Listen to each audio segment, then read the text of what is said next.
আরে ফুচকা খাবে? ফুচকা চলে আসুন এদিকে, টক ঝাল মিষ্টি সবকিছুই পাবেন। এ তো মহা মুশকিল, সাত সকালে এই কাকগুলো কা কা কা কা করতে করতে আসছে, এখনো অব্দি বউনি হলো না। এই যা,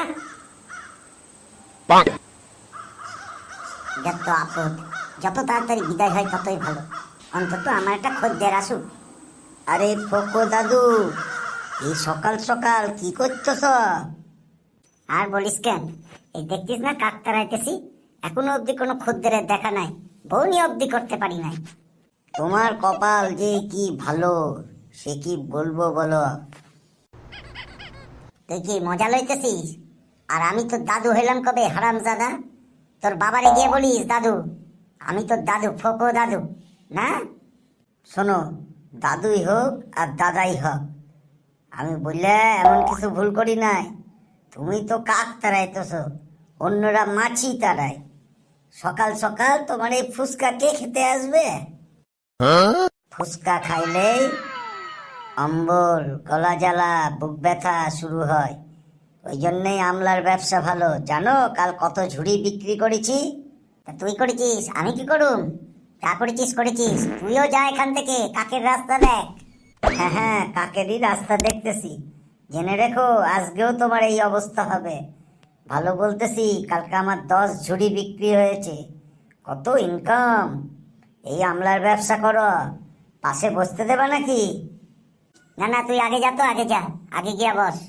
বাপরে বাপ, কি খিটখিটে, যেন ও একাই ফুচকা বিক্রি করে।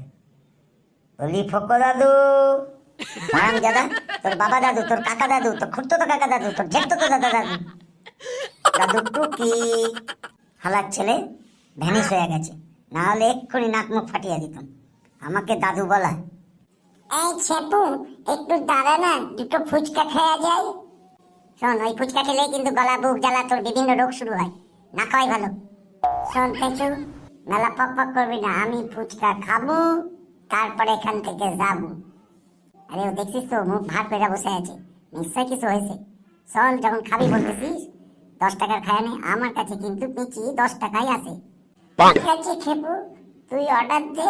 দাদু 10 টাকা কইরা 2 জায়গায় ফুচকা দিন। আবার দাদু, হারামজাদা। যাই হোক যাই হোক, এটা কিন্তু লক্ষ্মী। আরে ফোকা, মাথা ঠান্ডা কর, মাথা ঠান্ডা কর, বউনিটা কর। হ্যাট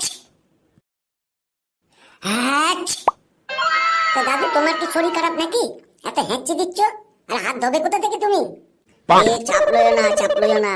ওই যে পাশে দেখছো না নদী, নদীর জলে মাটি দিয়া ধুয়ে আসুন। পেঁচি, আমি তোকে বললাম না এখানে না খাওয়াই ভালো, বড্ড আনহাইজেনিক। দেখলি তো, হেঁচি দিল, বলে কিনা নদীর জলে হাত ধোবো। চল, অন্য কোথায় গিয়ে খাওয়াবো তোরে। পোলাপানরা আমার মনে মনে কি কইতেছে। ঠিক আছে দাদু, একটু অপেক্ষা করো, আমরা পার্কটা ঘুরে তোমার কাছে এসে ফুচকা খাবো। ঠিক আছে, এসো কিন্তু দাদু ভাই। চল পালা পালা। কপালটাই খারাপ, হাঁচিটা আসারও আর সময় হলো না, এখনই ওদের সামনেই হাঁচিটা আসতে হলো। যাক, ভেঙে পড়লে কাম নাই, আবার দেখি, অপেক্ষা করি, কেউ না কেউ তো আসবেই।